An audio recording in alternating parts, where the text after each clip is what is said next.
Hello, YouTube or Facebook. This is Rocky Rookie House. What you're looking at is the array field for solar panel and solar thermal collector. The frame with the aluminum and to the left side of the screen, this frame here is solar thermal. Not everything is all finished there. So this is, I would say, is 80% finished. We try to use the a good day to work on it. Today is in the afternoon, probably around 2 o'clock, 3 o'clock, and it's November the 4th. And you can see this sunshine on that. You can see the shade of the building. And I picked that place, like I've done a lot of testing before I picked it. It gets the most amount of sunlight, that space there. So these are my solar panels. You see, I have a 5K solar panel, 16 piece of them.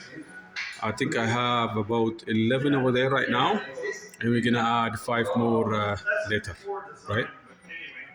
So I'll have a separate video of part 2 on that. I'm just generally talking about our progress here. This is our Ikea. I'm missing some parts about Ikea. We put it on a railing. The railing system, I don't know if I talked about it, is that it is critical to have this rail perfectly plumb and level. When I say plumb, is the gap that they're talking about. This gap here, everything has to be even. Like if it's too much wavy, it creates problem. Even by 1/4, it creates problem. The perfect you have this rack, the easiest will your Ikea install, and especially true on there. So it took us a while. Samson and I were arguing how to do it, but finally we agreed. But it took us a while to make these three plumb with each other, level with each other, and flat. And we were able to keep the gaps close enough. I mean, you can see some gaps there, a little bit of like 1/8 gap, you know. Probably have to unscrew a couple of screws on that one. The top one came almost perfect, right? So that's one thing about IKEA. The other idea is trying to have a footing for IKEA. This is an island, and you don't want the island moving all the time. You want it fixed. So instead of using those plastic legs, you can use a lumber. So I had an idea of what lumber to use. My original plan was 3 pieces of 2x4. Each were 1.5 inch. It will give you 4.5 inch. This gap has to be 4.5 inch. So Samson had a better idea to make this work better. So instead of using 3 lumber piled with each other, on top of each other, he came up to an idea to have one of the lumbers removing 1 inch off of it. So this is 3.5 inch, and this is 1 inch. So this height is 4.5 inch. The space here has to be 4.5 inch, and then the IKEA cabinet is 30 inch high. Together with the counter, 1.5 inch will give you 36 inch. That's the standard height of any counter, any base cabinet height, right?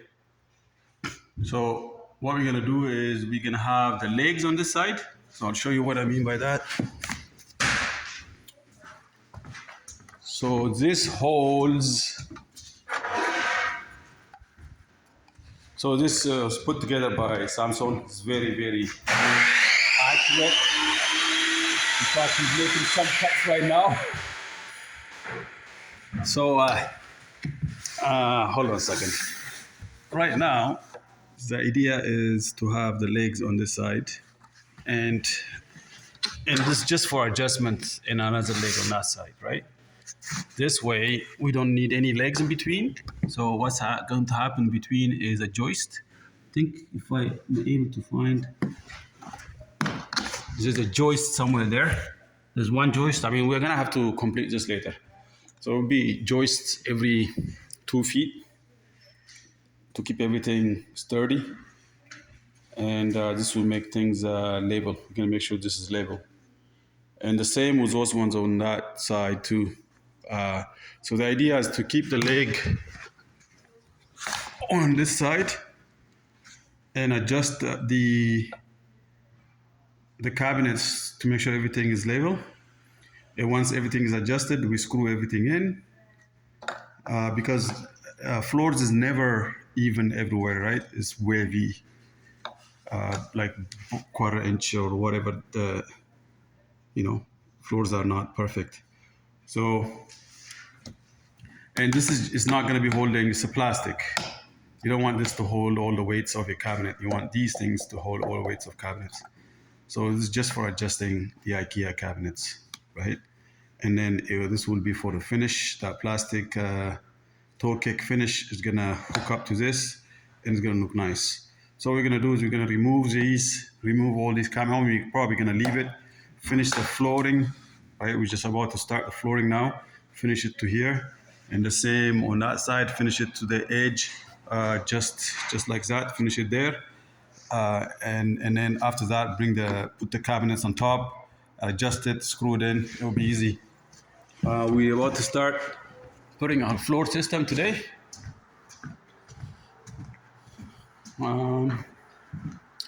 Supposed to be a luxury type.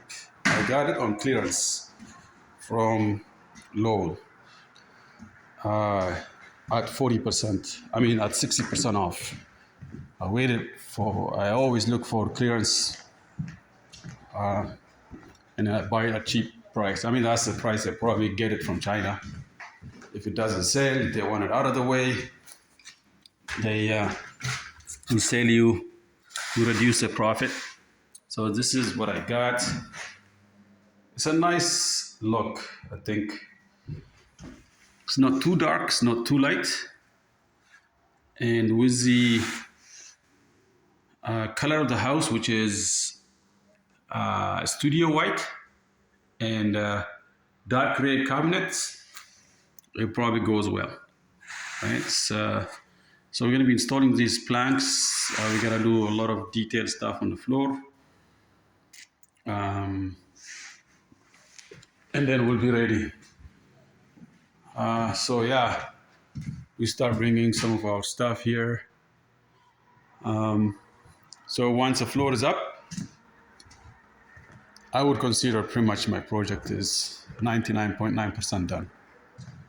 This will bring me to, I wouldn't say 99.9, I'll probably say 90%. As far as the rest of the stuff, majority of it would be under my full control. Like this is all me installing, right? The wires are all me installing. Every little details after this, finishing the wires is all me, right? So that's why I feel like it's 90% done. Even though there's a lot more work that will take me a year to finish from now, but those are detailed work. Once my family's up here, it's just a constant improvement. So it will probably go for this house to come to a place where I want it to be exactly according to my vision. I think I probably need another year. But for it to be functional and living, once the floor is up here, it probably be functional. It will still be a little bit inconvenient because the washroom is not going to be done, the closet is not going to be done, the laundry is not going to be done. But at least we're living up here on the second floor, and it's much nice walls to look at as opposed to the ugly space downstairs. Less of construction. If there's any construction, it won't be too dirty, right? So please subscribe to my channel, and please support me. I should be. If I start to do some work on this channel, it will start to get more subscriptions. And thanks to Samson, who's done a lot of the work in terms of drywall, mudding, sanding, and flooring now. He's a bit excited to start going on. I'll see you. Have a good day. Thank you.